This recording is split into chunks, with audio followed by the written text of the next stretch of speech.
అన్ని సార్లు లేపుగా అది అంతకుముందు ఏం లేకుండే, ఏ స్కీమ్ లేకుండే. ఇప్పుడు సార్ అన్ని స్కీములన్నీ చూపిస్తుంది కాబట్టి అరే సార్ ఇంకా 10 సంవత్సరాలు ఎన్ని ఇచ్చారు కదా, కాంగ్రెస్ వాళ్ళు సార్ ఇస్తారు వాళ్ళు కూడా ఏమి ఇస్తారు చూపుతారు అని వాళ్ళు మోసపోయింది. నిజంగా మనం ఆలోచన చేసుకోవాలి. తెలంగాణ రాకంటే ముందు పరిస్థితి ఏంది, తెలంగాణ వచ్చినాక మన బతుకులు ఎట్లుంది. 75 ఏళ్ళకి మనం చూస్తూ ఉన్నాం. మరి గతంలో ఊరు గ్రామాల పరిస్థితి ఏంది, పట్టాల పరిస్థితి ఏంది. 70 ఏళ్ళు వాళ్ళు రాజకీయాలు చేస్తే కనీసం దళితులు తాగడానికి నీళ్ళని సత్తకాలే వాళ్ళకి సమస్య లేదు.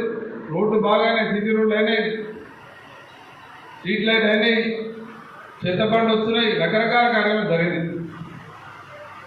మరి ఇదే కానీ సార్కి ఎప్పుడే కానీ మొదటి ఎందుకంటే చూస్తున్నామా, ఎవరైతే నాయకుడు ఒక సంఘ సంస్కర్తగా సమాజాన్ని బాగు చేయాలి, వాళ్ళు అభివృద్ధి చేయాలి, వాళ్ళు మంచి చేయాలి, సమాజంలో రుగ్మతలు పోగొట్టాలని ఎవరు ప్రయత్నం చేశారు మీరు చర్చ చూడండి. వాళ్లకు చాలా ఇబ్బందులు గురయ్యారు.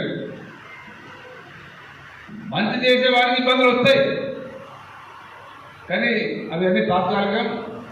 కాంగ్రెస్ వాళ్ళ గాలి వదిలిపెట్టేది ప్రజలని అనుకోకుండా మన సార్ ఏంటంటే అందరూ బాగుపడాలి ఆలోచన చేసేది.